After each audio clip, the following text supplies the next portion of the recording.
Ce gadget, c'est un truc de dingue. J'ai ressorti ma boîte de gadgets. Hey, salut tout le monde, vous allez bien? Bienvenue sur Carles Cooking. Vous savez que je suis toujours à l'affût des petits gadgets qui nous permettent de gagner du temps en cuisine. Des fois, ces petits bidules, ils ont l'air vraiment merdiques, mais dans les derniers mois, j'ai décidé d'acheter plein de petits trucs qui m'étaient proposés sur les réseaux sociaux, comme sur Instagram, sur Facebook, pour les accumuler et faire une vidéo où j'allais les tester avec vous. Et c'est ce qu'on va faire aujourd'hui. Alors, si t'aimes l'idée, lâche un like et maintenant, c'est parti! C'est toujours comme quand on découvre des cadeaux à Noël. Je pense qu'on va bien s'amuser. Alors, j'ai fait ma petite sélection et pour le petit-déj, on va tester ce découpeur à croissant que j'ai payé 10$, ce petit tartelette maker que j'ai payé 5$ et ce bidule pour broyer la coquille des noix que j'ai payé 9$. Des croissants et des tartelettes aux noix pour le matin, ça me parle ça. Regardez ce qui est écrit ici. Cut perfect croissant every time. C'est une promesse que j'espère qu'ils vont tenir. Ça a l'air d'être un genre de petit rouleau comme à pâtisserie. Oh là là, c'est pour faire des petits croissants, hein? Je pensais que ce serait comme plus gros. On prend pas de chance, on nettoie toujours bien les trucs. En tout cas, ça spinne vraiment bien, hein? J'ai pris de la pâte feuilletée du commerce pour pas se casser la tête ce matin. Oh, regarde, ça va juste être de la bonne longueur, ça a l'air parfait. Et là, je vais venir le placer sur le coin ici et je vais juste rouler. Ça fonctionne? Oh, mais je sais pas, pour l'instant, ça a pas l'air de s'être vraiment découpé. Attends, je vais aller jusqu'au bout. Je trouve pas que ça a super bien découpé la pâte, honnêtement. Un fail! Ça commence bien, ce truc! Attends, je vais le dérouler quand même. Ce qui est vraiment dommage, c'est que ça découpe pas la pâte jusqu'au bout. Donc là, il faut comme retourner avec un couteau. Bref, là, je vais faire la petite entaille pour rouler le croissant. Mais ça va faire des mini croissants, ça. Ça va faire des petits croissants. Est-ce que tu veux ça, toi, au petit déjeuner? Tout petit. Je vais en faire un deuxième tour où je vais vraiment appuyer très fort pour voir si ça fait une différence. Mais tu vois, ça fait toujours la même chose. Donc moi, je dépenserai pas de l'argent pour ça. Je peux vous le dire tout de suite. Je trouve qu'ils sont tristes nos petits croissants. On va quand même les mettre au four. T'es prêt à voir les pires croissants du monde? C'est ça! C'est l'alarme! Les croissants ont vexé l'alarme, Bobby et surtout moi parce que la forme est juste horrible. Je pense que les triangles sont trop petits pour que ça puisse tenir la forme du croissant à la cuisson. Honnêtement, c'est un gros fail. Sauvez votre argent et n'achetez surtout pas ça. 0 sur 10.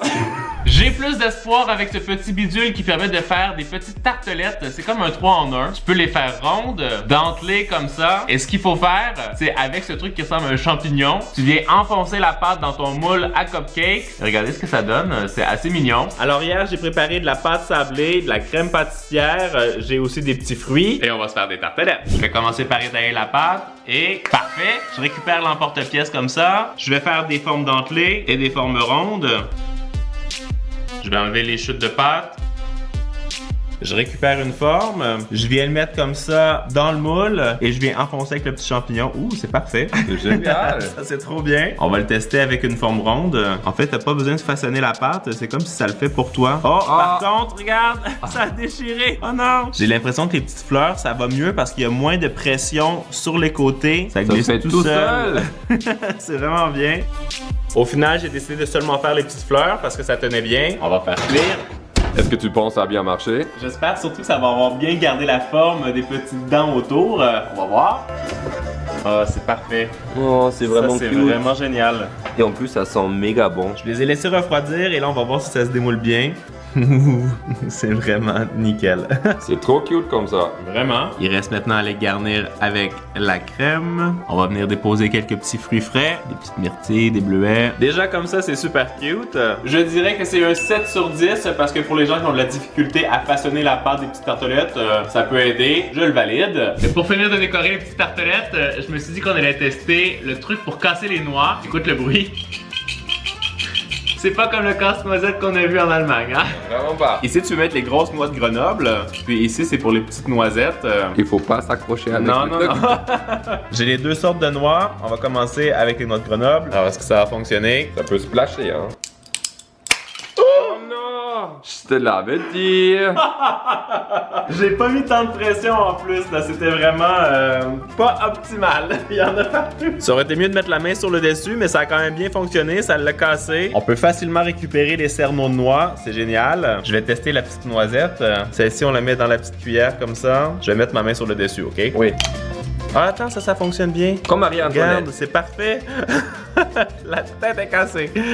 Ah non, c'est nickel. Ça a en plus pas du tout brisé la noix, donc ça c'est top. Si tu mets ta main sur le dessus avant de casser la noix, je dirais 10 sur 10, ça fonctionne super bien. Je vais rajouter ça sur la tartelette. Je vais manger ça. Ça a l'air délicieux, je trouve. Très bon. Et nous on se retrouve pour le lunch. Il est 13h et je vais vous montrer les trouvailles que j'ai fait pour le lunch. On a un écailleur de poisson que j'ai payé 6$, un spray à citron que j'ai payé 4$, un couteau multilame pour les échalotes que j'ai payé 3$ et un gadget pour l'huile d'olive que j'ai aussi payé 3$. Vous avez compris, au menu ce midi, il y aura du poisson. Ce petit bidule, ça fait des mois, je dirais même peut-être même plus qu'un an que je l'ai, que j'avais hâte de le tester. Ça s'appelle un écailleur de poisson ou un grattoir à écales de poisson. Il fallait trouver un poisson qui avait encore des écales. C'était un peu compliqué parce qu'habituellement à l'épicerie c'est toujours préparé. Mais j'ai appelé le poissonnier et il m'a gardé un poisson intact. J'ai récupéré le poisson. Et là, je pense qu'il faut juste venir gratter comme ça pour les enlever. C'est parfait quand tu veux manger la peau du poisson parce que sinon ça fait mal aux dents. Tu veux manger ça? Ben, je sais pas, mais on va voir. Et là, je pense qu'il faut juste gratter et en principe ça va venir dans la petite cavité. Ah, c'est dégueu, je trouve, honnêtement. Déjà, on va voir si ça a fonctionné. Regarde, tu vois quand même que les petites écailles sont là. C'est comme des petites paillettes, en fait. Ouais, c'est vrai. Habituellement, c'est en métal, ces trucs-là. Mais là, c'est en plastique. Mais je vous avoue que ça fonctionne quand même. Regarde, toutes les écailles sont quand même parties. Je suis assez étonné. Je pensais pas que ça fonctionnerait aussi bien. C'est comme quand t'enlèves les petites mousses là, sur un pull. Mais tu sais quoi? Ce petit bidule, on va le valider. Ça a bien fonctionné, on va pouvoir cuire le poisson. 10 sur 10. Maintenant, on va le rincer. Je vais faire comme dans ta vidéo, t'as mangé comme Lily Collins. Je vais faire un peu le poisson directement sur la peau. Oui. Le saumon cuit derrière, mais pendant ce temps-là, je voulais vous parler de quelque chose. Vous savez ces petits oignons verts là? C'est toujours très long à couper en petits morceaux et là peut-être qu'on a trouvé la solution. Regardez-moi ce couteau avec plusieurs lames. C'est quasi épeurant. Et là semble-t-il qu'il faut le couper dans un sens. Déjà je suis satisfait. Et dans l'autre sens, ah ouais mais génial. Et là après ça tu peux le couper. Ah, ce sens-là est un peu moins efficace là par contre. Je recommence avec une autre. Tu peux le faire une fois comme ça, et après ça avec un autre couteau, là tu viens le couper en petits morceaux.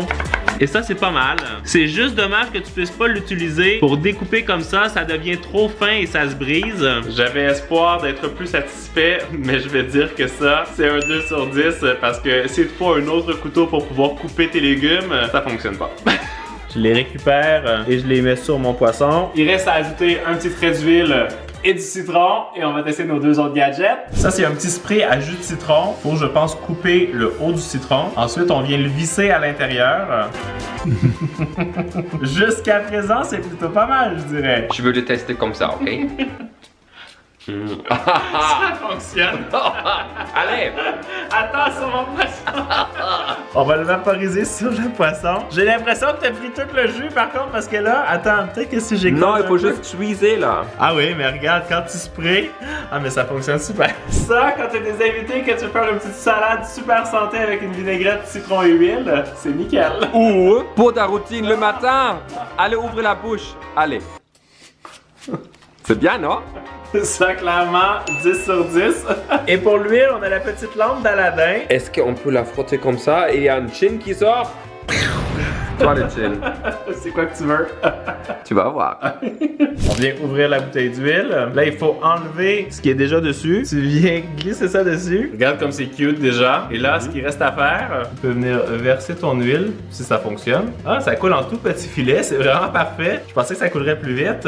Et quand tu as terminé de l'utiliser, regarde, tu vois le petit trou au centre? Tu peux venir le fermer. Et comme ça, ton huile... Ah!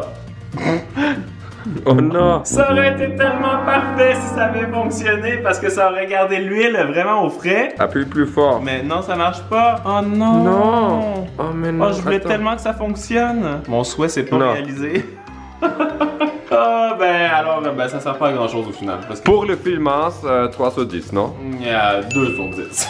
Je Je vais quand même goûter mon petit saumon avec la peau bien croustillante, bien crispy. On a terminé pour le lunch? Il y aura juste le dessert. Tu veux savoir c'est quoi? C'est quoi?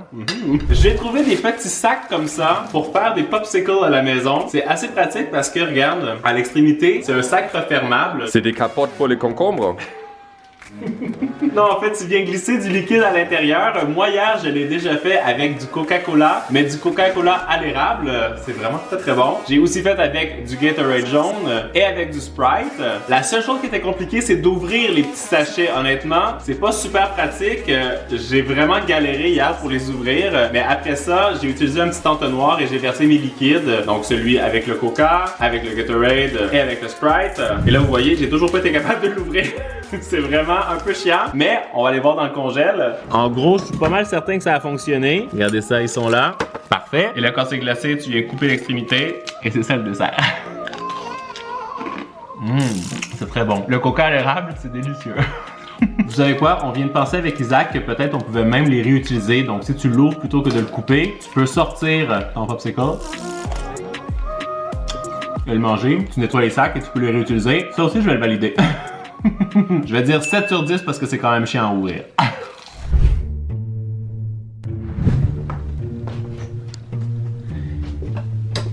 Qu'est-ce qu'on vient chercher ici? Du chocolat! En ouvrant ma boîte de gadgets, j'ai redécouvert ce moule en chocolat que j'avais acheté il y a quelques temps. Mais je vous avoue que j'ai pas beaucoup d'espoir parce que quand je le ferme, est-ce que vous entendez?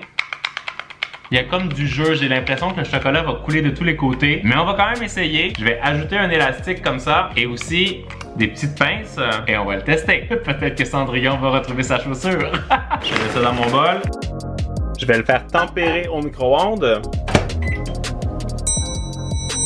Voilà, là le chocolat est bien fondu. J'avais pris soin de bien nettoyer le moule évidemment et on va le remplir. Je pense que j'ai réussi à en mettre partout. Maintenant, je vais le retourner à l'envers. J'enlève bien le surplus. Je sais vraiment pas ce que ça va donner, mais je peux juste vous dire une chose. Je me partirai pas une manufacture de chaussures en chocolat, ça c'est clair. Je vais récupérer mon petit soulier à talons hauts. Il a l'air d'avoir bien figé. J'enlève les élastiques et les petites pinces. Et est-ce qu'on va être capable de le démouler? Oh! Mais regardez-moi ça, c'est brillant, c'est hallucinant. Je vous avoue que j'avais un grand doute. Alors là, je suis très très content. Si la semelle à l'arrière était rouge, on pourrait presque croire que c'est un Louboutin. Alors cette petite chaussure me fait vraiment plaisir. Et je dois vous dire que pour le moule, je vais mettre une note de 5 sur 10 parce que je trouve qu'il permet pas bien. Mais le résultat est quand même là. Je vais manger le talon. Ça va être une bonne collation. Les derniers gadgets de la journée sont sur la table, je vous les montre. On a ici des bidules pour éplucher et pour se protéger les doigts que j'ai payé à l'unité 3$. J'ai un petit hachoir à légumes ici que j'ai payé 5$. Et pour finir, des trucs assez insolites pour faire la vaisselle que j'ai très très hâte de tester. Ça, je l'ai payé 4$. Et les gants ici, 6$. Ça ici, je suis assez intrigué. Vous voyez, c'est comme une lame comme ça. Et tu viens le glisser dans tes doigts pour pouvoir ensuite râper les légumes. Je vais aller le nettoyer et maintenant... En fait, c'est très ergonomique, je dois vous l'avouer. Ça se tient super bien dans la main et la lame est très très efficace. Ça, 10 sur 10, c'est validé. Il va même aller directement dans le petit tiroir ici. Ensuite, j'ai ces petits protecteurs pour les doigts. Celui-là, tu as juste besoin de l'insérer comme ça sur le doigt sans l'attacher. Et l'autre ici, il faut rentrer une petite bande avec du velcro pour venir le placer sur le doigt. Et après ça, tu vois, tu viens l'attacher. Comme ça, ici, ça protège ton doigt. Moi, je vous avoue que ça, c'est plus pratique, mais au final, le résultat est à peu près le même. Et là, ça s'utilise comme ça. Quand tu veux hacher très rapidement, mais que tu veux pas te couper les doigts, même si la lame vient proche de mes doigts, il n'y a pas de danger que je me coupe les doigts. Mais je vous avoue que celui-ci est plus protecteur que celui-là. Regardez, ici mon doigt il ressort et j'avais un peu le sentiment que j'aurais quand même pu me trancher un petit peu de peau. Donc je pense que je préfère celui-là. Alors ces petits bidules, je vais aussi les valider. Je dirais 8 sur 10 parce que bon, c'est un peu tannant pour les accrocher, mais ça fonctionne. Maintenant, quand tu veux hacher tes légumes vraiment en brunoise, j'ai trouvé ce petit hachoir. Je vous avoue que la lame a l'air ultra coupante. Je l'ai nettoyé, j'ai eu peur. Je vais mettre les légumes dedans. Ah, tu sais quoi? Je pense que je devrais les mettre comme ça. Je pense qu'il faut pas trop en mettre non plus. Je referme. Et là, il y a une petite corde ici. Ah! Elle s'est cassée?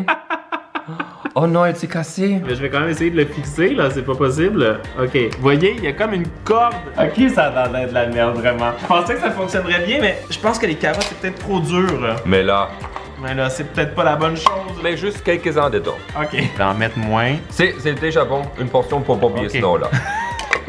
Attendez, je vais vous le mettre comme ça, on va voir en même temps. Ah oui, une fois par contre que t'as commencé... Ça coupe. Ça coupe. Moi je trouve pour faire des petites portions pour Bobby et Snow, c'est génial. Ouais, c'est vraiment pour se dépanner en cuisine. Et si t'as la flemme de couper tes légumes en brudoise, parce que bon, pour la petite quantité qu'on a fait là, peut-être que ça aurait été plus vite de le faire au couteau. Alors? Je vais dire 4 sur 10, parce que ça fonctionne quand même. Alors ici, on a un petit bidule pour permettre de faire une pluie dans ton lavabo. C'est pour la douche? Un peu comme si tu veux.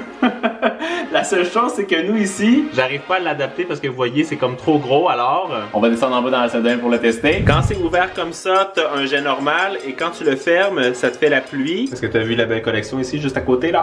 Oui. Donc là, je vais venir l'installer ici comme ça. Là, il est ouvert, donc ça devrait être un jet normal. Mais si je viens sur le côté et je pousse... Oh, regarde, en plus, tu peux nettoyer sur le côté comme ça. Je me sens comme un enfant, en fait. Si j'avais ça dans la cuisine, je pense que je m'amuserais vraiment beaucoup. C'est validé, je dirais 10 sur 10. J'ai préparé mon eau savonneuse pour faire la vaisselle et je suis certain que ça vous est déjà arrivé de vouloir faire la vaisselle avec des manches comme ça et là t'es toujours en train d'essayer de les remonter. C'est chiant, c'est fatigant. 1, 2, 3. T'auras plus jamais ce problème. Regarde comme c'est fantastique. T'as des gants qui vont jusqu'au coude. Alors là, quand tu veux faire ta vaisselle, c'est sûr que tu vas pas te mouiller les manches. Et surtout, quand ça coule en plus, c'est vraiment waterproof. Je pense que je vais pouvoir terminer la vaisselle et surtout terminer cette vidéo en espérant que celle-ci vous ait plu. Moi, je me suis beaucoup amusé comme à l'habitude. Tu peux cliquer ici pour voir d'autres vidéos où j'ai testé des ustensiles de cuisine. Et si tu t'abonnes, c'est pas encore fait. Et en attendant la vidéo de la semaine prochaine, vous le savez, vous êtes les meilleurs. Ciao, ciao! Tu sais quoi? Je te laisse les gars pour toi, c'est toi qui vas faire la vaisselle. Non, c'est bon. Non, merci.